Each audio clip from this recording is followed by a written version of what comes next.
पहले पार्ट में देखा कि रायस्तार गहरी नींद में था। तभी उसे सपना आता है। सपने में वही लड़की आती है जिसकी मौत हुई थी। वो खून से लथपथ थी, आंखों में आंसू और होठों से निकली बस एक बात, भैया मुझे क्यों मारा? मैं रिमी हूँ, तेरी रिमी। रायस्तार नींद से चीख कर उठता है। रिमी नहीं। रेस्टार की सांसें तेज थीं। उसकी आंखों में डर और पछतावे की लकीरें साफ दिख रही थीं। नहीं, मैंने उसे नहीं मारा। मैंने कैसे मार दिया? ये सपना था या सच्चाई? वो खुद से सवाल करता है, पर कोई जवाब नहीं मिलता। अगले दिन रेस्टार उसी दुकान की तरफ गया जहां रिमी पहले दिखाई दी थी। लेकिन जैसे ही वो दुकान के पास पहुंचा, अचानक चारों ओर गहरा धुआं फैल गया। धुआं छंटा और लड़की गायब थी। वही चेहरा, वही आंखें, वही मासूमियत। ये कैसे हो सकता है? वो मरी नहीं थी तो फिर मेरे सपने में क्यों आई थी? रायस्तार की आंखों में फिर से डर उतर आया। तभी वो दुकान में जाता है और वो जैसे कुछ देखा तो वहां से निकल जाता है। वो अपने घर जाके अपने वही भाई को कॉल करता है जो 20 साल पहले मिला था। वो था कालू।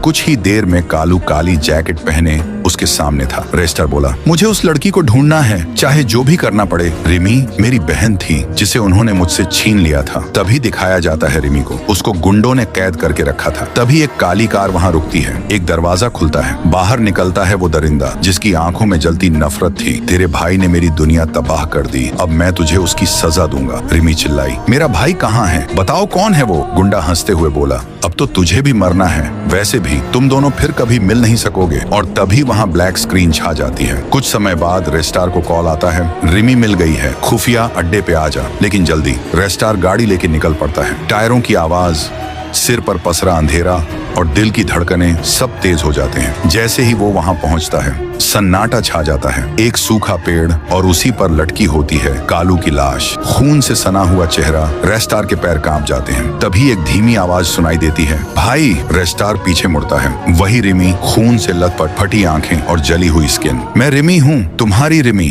और वो अचानक हवा में उड़ती है और गायब हो जाती है। तभी जोर की चीख और रेस्टार की आंख खुल जाती है। वो अपने कमरे में था, पसीने से भीगा हुआ, पर उसके हाथ पर खून लगा था और दीवार पर वही शब्द खून से लिखा था, मैं लौटूंगी।